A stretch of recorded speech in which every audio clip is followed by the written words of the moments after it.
Hi YouTube, I'm back, and you know what else is back? It is also Overwatch, because they've dropped quite a bit of an announcement stating that they're going to be doing something groundbreaking. Wow, that's a pretty big statement to make. So let's talk about some speculations, my personal predictions, and you know what else is breaking throughout this video? It's going to be my voice. I've been battling a little bit of a sickness in my throat in my private life, but don't worry about it. I will pull through. So if you guys have been wondering where did I disappear to, one of the reasons has been this throat of mine, and as you can clearly hear it, it's breaking.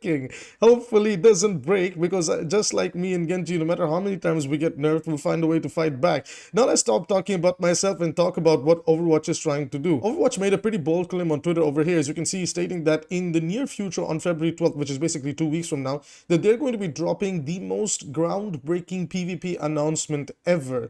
And they've hyped it up. Now, one of the coincidences in here is that the link ends with PvE. Now, publicly, Overwatch has never said that they are getting rid of PvE. So it is entirely possible that they could revisit it. But I'm going to keep it real with you guys.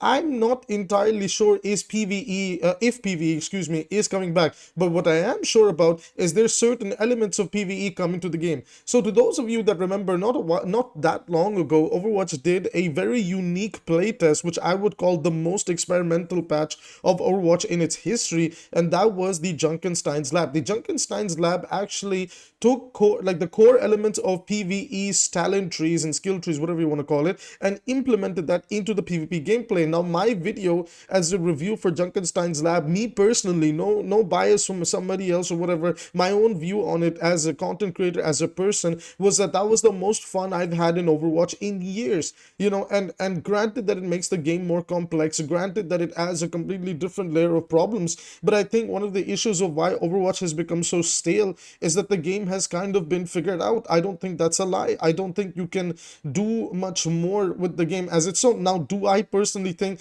that the game can still be solved and made interesting through balance? Yes, I disagree with a lot of the other creators that say otherwise, but I think there's still a way to keep your game going forward with philosophy. That's actually one of the things that Marvel Rivals is doing very interestingly right now, is they have a very aggressive philosophy that they want to stick to. Sadly, we cannot say the same for Overwatch. Overwatch has kind of caved in and balanced the game around the support role way too often, and I'm sick and tired of pretending otherwise. This game is ridiculously balanced around the support role primarily. Then they kind of think about tanks, and then they've completely forgotten that the DPS role even exists, because who the hell cares? You're still gonna buy the skins anyway. That's their mentality, not mine. Now, with that being said, let's talk about what, you know, this groundbreaking change could be. So like I said, I genuinely think that the many different times in the experimental patches where they've gave us, they've gave us the pickable passives, they gave us the Junkensteins, you know, like, okay, well, what if this, like, throughout this like testing phase, even in the PvE missions,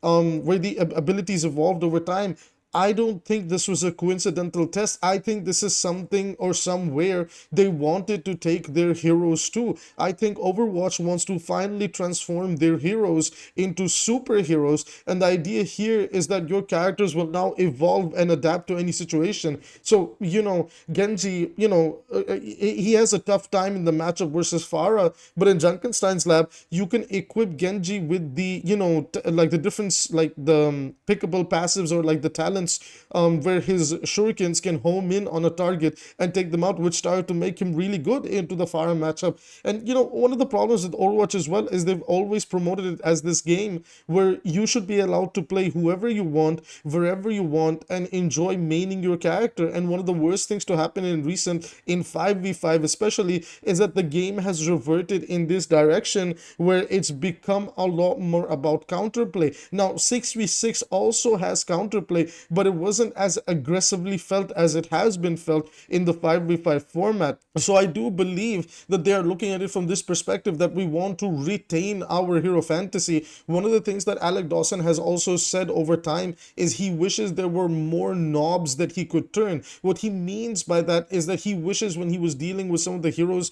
and their balance, there was some other things he can kind of tweak and mess with, so that, you know, he can allow the hero to either be strong or weak, and then still have like a way of of maintaining the hero fantasy. And I think this is exactly what allows them to do that. I hate to say it, but like, in my opinion, this is the right way going forward. I know some of you might disagree with me, and that's perfectly fine. We all have different versions of Overwatch that we might like. You know, I love the dive version of Overwatch. People love this, people love that. You're completely valid towards what you like, but I ask of you to look at this from a little bit of a bigger picture, right?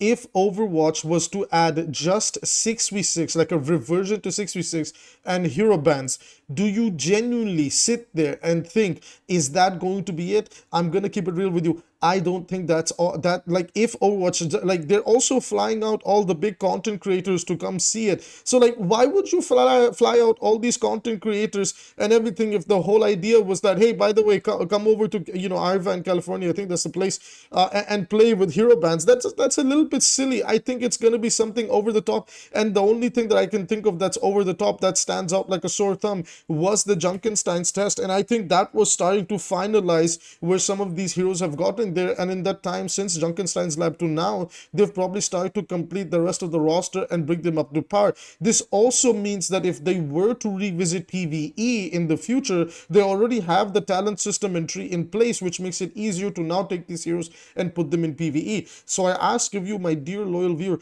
try to think about this from the bigger picture perspective. And one more thing to think about is there is very serious competition with Marvel Rivals, and there's been files found in Marvel Rivals that Marvel Rivals will be getting a, you know, PvE gameplay. And I actually saw, now granted that these are leaks and leaks can be wrong sometimes and sometimes it's cut content, but there's apparently a Kraken boss fight coming up later in this Marvel Rivals season. So I have to ask of you, like, if Overwatch is to compete, do you seriously think just giving 6v6 as a game mode and hero bans to help out with poor balance is going to be enough? No, I don't think it's going to do anything. That's just poor marketing. Like, oh, we're like, hey, the big shakeup this year is, guess what? We're going back to 6v6. And you have hero bans. Yes, that's actually very nice for those that care about the game competitively, but what about the casual players? You have done nothing to bring their interest back into the game. Sure, the format is there, but the average casual player doesn't necessarily give half a shit on what he's playing. He just wants to log in, play his hero with his brain turned off, and then get out, right?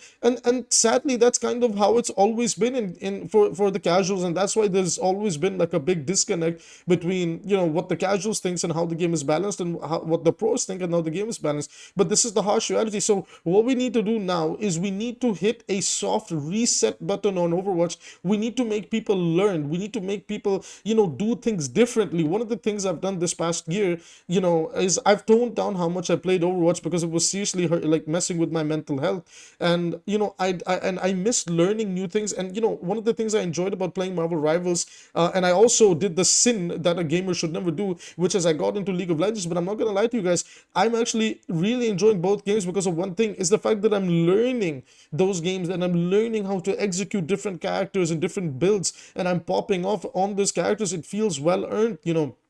So, of course, balance is always going to be a thing, but, you know, I don't think balance can ever solve a lot of wider game issues. I think Overwatch has wider game issues, it has balance issues, but the one thing it needs kind of a breath of fresh air. It needs a soft reset. The team needs to take a breath of fresh air. The players need to take a breath of fresh air. There's still some scummy things they're doing with the shop that I'm going to cover tomorrow, and I've told you guys, I hate doing negative content, but I have to call them out on their practices like it is. If they do something good, I'm going to call them out for doing something good. If they do something bad like they did with the Lucio skin, we're going to talk about it in tomorrow's video. Overwatch, I love you, but you have to do better. There are just certain things that you are now in year 8 to year 9 of your game that you've not figured out, and we need to fix that. So this is my personal prediction, that I personally think Junkenstein's lab is coming to quick play and competitive. And if you guys remember, I personally wanted this. No, I've not seen any other content creator out there push for the fact that, yes, no, put this thing. I know Flats has thrown his mega idea that what if we made 7v7. I'm sorry, I don't see 7v7 being fun for this game. I think it's way too chaotic, way too crazy. I think there's a world where you can make 5v5 and 6v6 still enjoyable to play, at least with the buildable passives and everything. So I would love to see that come out. I would love to try it on multiple heroes, because guys, I was playing that game mode so much, and I was only playing like 2 characters. I didn't get bored of playing Genji, and I think Reinhardt. I was so busy experimenting on builds with them that it never crossed my mind that I could go play the other heroes as well. There's so much replayability over there, so I think that could genuinely help Overwatch quite a bit, and they know that that mode was very well received. So given the fact that, this genuinely might be this might be the beginning of a new Overwatch that could even justify the 2 in the logo, because it's genuinely evolved the game, this might finally be the break that Overwatch needs. Because I ain't gonna lie, guys, at the end of the day, we're still fans of the game. We're still fans of the character. We just want to see them do better. But I think one of the things that we've come to realize now is they're completely lost right now. So perhaps hitting a bit of a soft restart button isn't necessarily a bad thing. And I think that goes for the community too. I think kind of pushing the community back, bringing us all down a few steps on that ladder, and having to relearn the game from different perspectives, I think that's going to make the game a lot more interesting, right? I know there's a lot of people that disagree, and we're going to talk about the pros and cons of going in this route, if it gets confirmed, right?